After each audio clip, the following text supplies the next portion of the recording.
Hello and welcome to this week's episode of Half Court Press, production of the Omaha World-Herald. He's Wilson Moore, I'm Jon Walker, and we're gonna talk some ball per usual. We are. What else would we be doing here? That'd be weird if we came in and we started just talking about like Soccer, architecture. Oh, like completely. Yeah, different. like not even sports. We're talking about magic tricks. Road trips. Yeah. Short weeks and a couple of games. Because that's what we're going to talk about. It wasn't too busy of a week for Creighton. Pretty eventful week for Nebraska. Yeah. Some ups, some downs certainly, and it's all going to lead us to today. Yeah. We're recording this on Thursday afternoon. Creighton has another Big East brawl on the horizon. Butler in Hinkle Fieldhouse Saturday morning. The sun will be shining through, I'm sure, as long as it's not cloudy. Yeah. And Nebraska played UCLA, Iowa since the last time we talked. Yep. And they'll go to Mackey to play number 20 Purdue on Sunday morning. That's right. But before we talk about all of that, because basketball can wait, I'm assuming. Yeah. How are you, Wilson? Here. It'll still be here. We still got, believe it or not, actually, less than 2 months left of the regular season. Crazy. Insane. Oh, no. Those last 2 months take a long time, though. Like those last 2 months, that's a marathon. That's it's the witching hour of the season, if you will. Shout out Scott Hansen. Yeah. Maybe he's a listener somewhere. I don't know. How are you, Wilson? I'm doing well. Yeah, just got back from Iowa yesterday. Long ways. Yeah, I mean, relatively speaking. It was, what was nice about that trip was that after the game ended, I woke up the next morning and was able to drive back, which I wasn't able to do when Nebraska played Iowa last year because I got snowed in there. Yeah. So that was awesome. Like, that felt like a luxury. It felt, surreal just be leaving the day after a game and not just, like, stuck in a snow globe like I was last year. So, yeah, all things considered, good trip. Fantastic basketball game. It was. Nebraska would certainly like some things back, but just from a pure, excitement standpoint, right. Pretty crazy night.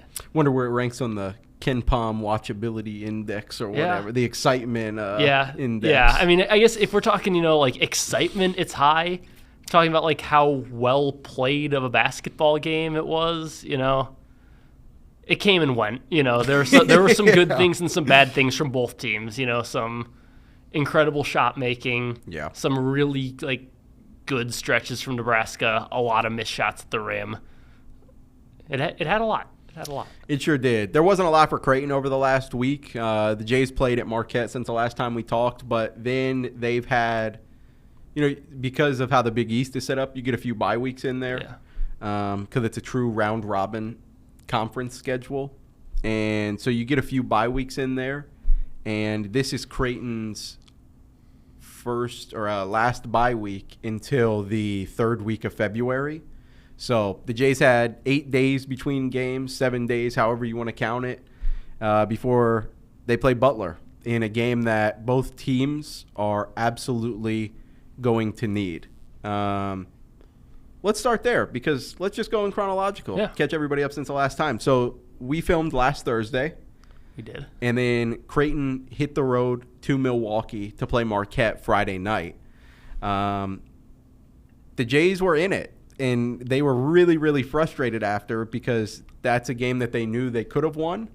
They knew they kind of let slip through their fingers, I think is what Greg McDermott said. They lose 79-71 in Milwaukee, and that was a prime opportunity. I can't remember if it was last week or the episode before where I said you have 6 opportunities at really high-quality wins in the Big East. 2 against St. John's, 2 against UConn, and 2 against Marquette. I think the Jays have to win at least 3 of those to feel comfortable on Selection Sunday. It feels like forever away. I know that some people probably just groaned that I'm talking about Selection Sunday. But the fact of the matter is the Jays are kind of counting wins at this point. You have to. Yeah. They need wins. And they're certainly going to need one at Butler on Saturday, but they didn't get one at Marquette. And they led 35-27, I think, late in the first half. They had done some things really well. Jemiah Neal defended Cam Jones. Probably the second odds-on favorite to win National Player of the Year right now. Janai Broome from Auburn, I'd say, is the front runner. Yeah. Cam Jones is right there. Yeah. So he missed his first 7 shots.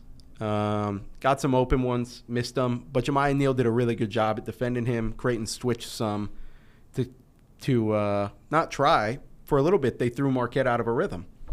And so there were some really encouraging things. Excuse me. And the Jays led 35-27 before the break. And then they switched to a zone, again, to throw Marquette out of a rhythm from what they had just seen. Cam Jones hits his first shot in the flow of the offense, and here comes the avalanche. It was a 23-3 run for Marquette through the final 4 minutes. Jeez.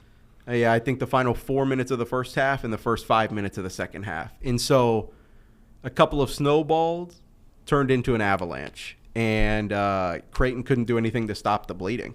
And by then it was just what they were able to piece together was kind of too little too late. Had some chances at the end, missed a lot. I mean, like a lot of open looks at the rim, bunnies, if you will. And missed a lot of threes as well. Marquette's defense is really good. I don't want that to go under the radar. Marquette's defense is really, really, really good.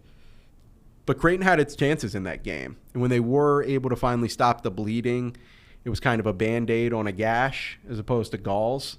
And, it wasn't enough. It simply wasn't enough. Large part of that, Wilson, you probably will never hear this the rest of the season. Ryan Kalkbrenner, 4 of 11, finished with 16 points. He scored 8 of those at the free throw line. That's that's fine. Had 12 rebounds, had a double-double. Yeah. In a game that Creighton lost by 8, Stephen Ashworth was 4 of 18, 1 of 13 from deep. 1 for 13. 1 for 13 from deep. He had a double-double. Oddly enough, he had 13 points, 10 assists, only 1 turnover. And so it was like enough in some areas, but by game's end, Marquette was just the better team. Yeah. And I think we kind of knew that going in, that Marquette was probably the better team, right? And we certainly saw that through those, call them 9 minutes, right in the middle of the game. And it dug Creighton into a hole that it couldn't get out of. Yeah, and the way Creighton is structured, when they play a good team, a very good team like Marquette, if you're Creighton, you just can't afford to have a night like that from Stephen Ashworth. No. Like, even maybe last year's team that had, Trey Alexander and Baylor Shireman, they had a lot of dudes who could score on the perimeter, who could make up for one guy having an off night. That's not this Creighton team. This Creighton team, to be competitive against a team as good as Marquette, needs their best from, I would say, Kalk and Ashworth, and probably need like one other guy, out of like Jemiah Neal, or that's what they've been searching for. Yeah. And it's been Jemiah most times. He had 15, 4, and 4 in that game. Yeah. Played 36 minutes, and again had the Cam Jones assignment. Yeah. So I think Jemiah gave them what he needed to in a game like that. There were some shots that he passed up. I think you would probably say characteristically at this point, we've seen that. Did it in the Nebraska